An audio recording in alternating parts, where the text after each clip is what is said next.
Welcome in जयाज kitchen. तर आज आपण बनवलेली आहे झटपट खीर। तर त्यासाठी आपण कृती बघूया। झटपट खीरीसाठी आपण सुरुवातीला भात शिजवून घेतलेला आहे तांदळाचा। रेग्युलर आपण जसा भात शिजवतो त्या पद्धतीने आपण भात शिजवून थंड करून घेतलेला आहे। आणि इथं भातासाठी किंवा खीर बनवण्यासाठी झटपट खीर बनवण्यासाठी आपण इंद्रायणी तांदूळ वापरलेले आहेत। आणि आता आपण इथे ड्रायफ्रूट थोडेसे घेतलेले आहेत कट करून, मनुका, बदाम आणि थोडेसे पिस्ता।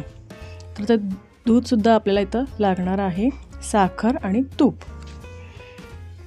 तर आता आपण इथं या भातात दूध घातलेलं आहे थोडंसंच किंचित, की जेणेकरून ते खूप सारं इकडे तिकडे पसरणार नाही या बेतानं आपण दूध घातले आणि व्यवस्थित मिक्स करून घेतलेलं आहे दूध। आता आपण हे मिक्सर जारमध्ये घालूया सर्व काही मिश्रण आणि मिक्सर जारमधनं बारीक करून घेऊया हे सर्व मिश्रण। बघा बरं, आपलं मिश्रण खूप सारं जाडसर नाही आणि खूप सारं पेस्टसुद्धा आपली करायची नाही आहे। आपल्याला खीर दिसली पाहिजे, खीर व्हायला हवी आपल्याला, त्यासाठी आपण थोडंसं बारीक करून घेतलेलं आहे। भाताचे कणसुद्धा दिसता कामा नये आणि पूर्ण पेस्टसुद्धा होऊ नये अशा पद्धतीनं काळजी घेऊन आपण हे पेस्ट केलेले आहे। आता ही पेस्ट आपली घट्ट आहे, तर अजून आपण थोडं त्यात पातळ आपल्याला जितकं हवं तितकं दूध घालायचं आहे। ड्रायफ्रूट्स, साखर घालूया। साखर आपण आपल्या आवडीनुसार घालू शकता, कमी गोड कोणाला हवं, कोणाला जास्त गोड हवं। तर खीर बघा आपली खूप सारी पातळ नाही, खूप सारी घट्ट नाही, एकजीव अशी छान झटपट खीर आपली तयार झालेली आहे। तुम्ही पण घरी नक्की ट्राय करा, तुम्हालाही खूप आवडेल ही खीर। आणि आता आपण ह्यात थोडंसं तूप देखील घालणार आहोत।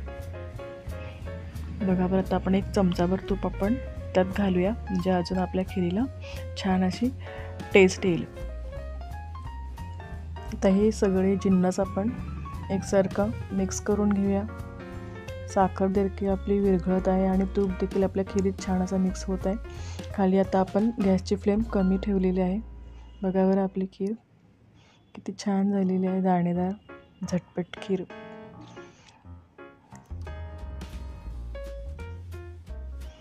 खीर आपली तयार आहे, झटपट खीर। तुम्ही नक्की ट्राय करा।